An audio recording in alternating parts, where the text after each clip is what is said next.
Hi guys, welcome back to my channel. So आइए video को start करते हैं। तो सपना यूट्यूब पर लाइव आई थी और लाइव के दौरान उन्होंने लोगों से ढेर सारी बातें की और उन्हें बहुत कुछ बताया। तो सबसे पहले तो सपना ने इस बात को क्लियर किया कि उसने रिकॉर्डिंग क्यों लगाई, क्योंकि जब से सपना ने रिकॉर्डिंग लगाई थी अपने सास ससुर और सूरज जी की, तब से लेकर अभी तक सपना को ज़्यादातर सवाल यही आ रहे हैं कि उसने रिकॉर्डिंग क्यों लगाई। लोगों का ये कहना है कि सास ससुर की रिकॉर्डिंग लगाई तो चलो ठीक है, लेकिन फिर सूरज जी की क्यों लगाई, जो कि अब इस दुनिया में है भी नहीं। तो इसके ऊपर सपना ने कहा कि मैंने रिकॉर्डिंग इसलिए लगाई क्योंकि जो मेरे ससुर हैं वो लगातार मुझ पर ये इल्ज़ाम लगा रहे थे कि मैं यूट्यूब पर आके वीडियोज़ में कुछ भी कह देती हूँ, झूठ झूठ बोलती रहती हूँ। इसी वजह से मैंने अपने आप को साबित करने के लिए कि मैं झूठ नहीं बोलती हूँ, मैं सच बोलती हूँ, इसी वजह से मैंने रिकॉर्डिंग लगाई।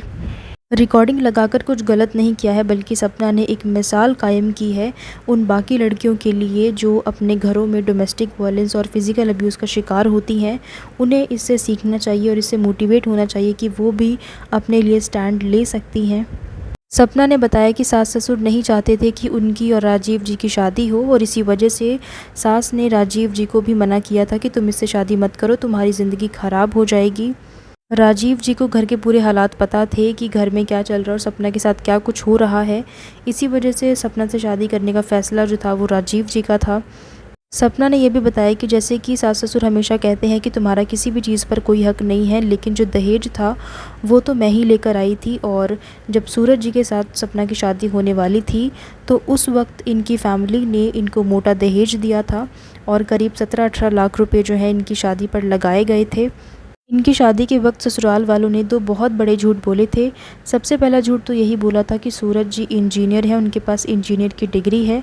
दूसरा झूठ ये बोला था कि सूरज जी शायद कुछ बिज़नेस वगैरह करते थे, उसमें वो बहुत अच्छा जा रहे हैं। जबकि असलियत ये थी, जब सपना शादी करके उस घर में गई तो उसे पता चला कि सूरज जी के पास तो इंजीनियर की डिग्री ही नहीं है और वो इंजीनियर नहीं है। दूसरा झूठ उनको ये पता चला कि जो बिज़नेस की बात ये लोग कर रहे थे उसमें उनको 50 लाख का लॉस चल रहा है।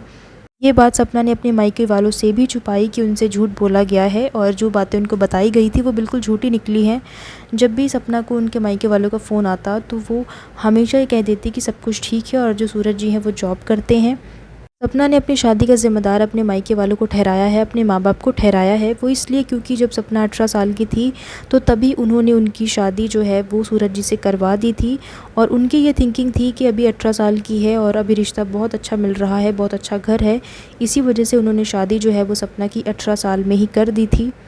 जनरली देखा गया है कि जो लड़की के पेरेंट्स होते हैं वो ये देखते हैं कि जब भी अच्छा रिश्ता मिले तो लड़की की शादी कर दो, क्या पता बाद में जाके ऐसा रिश्ता मिले या ना मिले, और इसी वजह से वो अपनी लड़कियों की शादी जो है वो जल्दी कर देते हैं। लाइव में किसी ने सपना से पूछा कि अगर आप वहाँ रहती तो अपने हक से वहाँ रहती, आप यहाँ पर क्यों आई? तो इसके ऊपर सपना ने जवाब दिया कि मैं वहाँ पे कैसे रहती, इतना टॉक्सिक माहौल था। जो ससुर है वो रोज़ रात को ड्रिंक करके गालियाँ देते हैं, मुझे गालियाँ देते हैं, मेरी माँ को गालियाँ देते हैं और मेरे पूरे परिवार को गालियाँ देते हैं। तो मैं ऐसे माहौल में कैसे रहती? रोज़ रात को ड्रिंक करके गाली गलौज किया करते थे और अगले ही दिन सुबह वो नॉर्मल हो जाते थे, क्योंकि उनको पता चल गया था कि मैं रिकॉर्डिंग करती हूँ, और इसी वजह से वो बेटा बेटा करके बात करते थे। सपना ने बताया कि सास ससुर की तरफ से कोई कॉल नहीं आया, ना ही दोनों बेटियों से बात करने के लिए, और ये भी कहा कि जो सास ससुर हैं उन्हें दोनों पोतियों से कोई लेना देना नहीं है। अगर यही पोते होते तो शायद वो आगे पीछे घूम रहे होते। सपना ने कहा कि ये दोनों बेटियां हैं, इसी वजह से उनको इनकी कोई पड़ी नहीं है। अगर यही दोनों बेटे होते तो शायद ये इनके आगे पीछे घूम रहे होते, शायद फिर इनको ख्याल आ जाता। क्योंकि सपना ने ये भी बताया कि सपना की जो सास हैं वो ये भी कह चुकी हैं कि हमारा तो वंश ही ख़त्म हो गया है। इस मामले में इनकी सोच कितनी पिछड़ी हुई है कि ये लड़का और लड़की में अभी भी भेदभाव कर रहे हैं। आज के ज़माने में लड़का और लड़की में कोई भेदभाव नहीं है, जो काम लड़के नहीं कर सकते वो लड़कियां भी कर सकती हैं। सपना ने अपने पिछले वाले व्लॉग में दिखाया कि सास ससुर ने स्कूटी ले ली है, उसकी पूजा की और उसकी पूरी वीडियो बना के उन्होंने अंशु को भेजी है। अब देखो, उन्होंने स्कूटी ली, गाड़ी ऑलरेडी उनके पास थी, वो उनकी पर्सनल चॉइस, उन्होंने क्या लिया क्या नहीं लिया। बट यहाँ पे सवाल ये खड़ा होता है कि सपना और दोनों बच्चों के जाते ही अगले ही दिन वो स्कूटी ले आए हैं।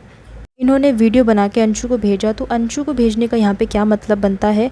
शायद वो ये दिखाना चाहते हो कि सपना जैसे कि अपनी स्कूटी ले गई है, उसने अपने पैसों से अपनी स्कूटी खरीदी थी तो वो स्कूटी वो अपने साथ ले गई। तो शायद वो सास ससुर जो है वो ये दिखाना चाहते हों कि तुम्हारी स्कूटी नहीं है तो क्या हुआ, हम अपनी स्कूटी भी खरीद सकते हैं।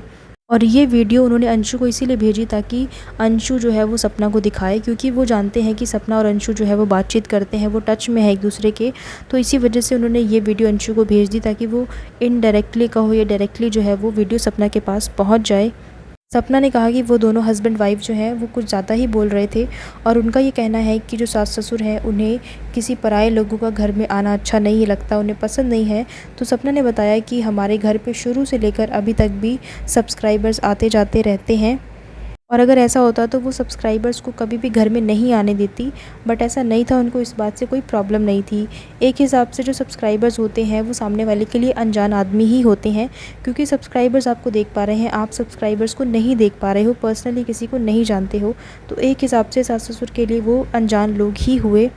अगर उन्हें सब्सक्राइबर्स के आने जाने से कोई प्रॉब्लम नहीं हुई कभी, तो फिर उन्हें लखन और नीतू के आने जाने से क्या प्रॉब्लम होगी, जबकि वो तो एक रिकग्नाइज्ड यूट्यूबर हैं, लोग उन्हें जानते हैं, इतने लोग उनको जानते हैं, तो फिर उनसे उनको क्या प्रॉब्लम होगी। सपना ने ये भी कहा कि अगर सास ससुर जो हैं वो अपना पक्ष रखना चाहते हैं, अपनी कोई बात रखना चाहते हैं, तो वो अंशु के चैनल पे भी रख सकते हैं। सपना का ये कहना है कि जैसे मैंने सारी रिकॉर्डिंग्स लगाई है, जैसे मैं सबूत लगा रही हूँ, वैसे आप लोग भी लगा दो। साथ ही ये भी कहा है कि मैं आगे चल के और भी बहुत सारी चीज़ें जो है वो शेयर करूँगी, और भी बहुत कुछ लगाऊँगी।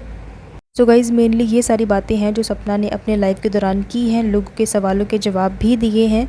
उसके अलावा मैं आप लोगों को बता दूं कि सपना लगभग 1 घंटे तक लाइव आई थी, और लाइव में उन्होंने बहुत सारी बातें की, बहुत कुछ बताया जो कि मैं ऑलरेडी आप लोगों को बता चुकी हूँ। सो इसी के साथ मैं वीडियो को एंड कर रही हूँ, एंड आई होप कि आप लोगों को मेरा ये वीडियो पसंद आया होगा। सो इसी के साथ वीडियो को एंड कर रही हूँ।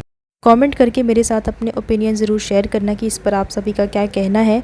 Let me know in the comments, and इसी तरह के और भी अपडेट्स और रिएक्शन वीडियोस देखने के लिए आप लोग मेरे चैनल को सब्सक्राइब कर लीजिए। So thank you so much guys for watching this video, and I will see you in the next one. Till then keep watching. Thank you.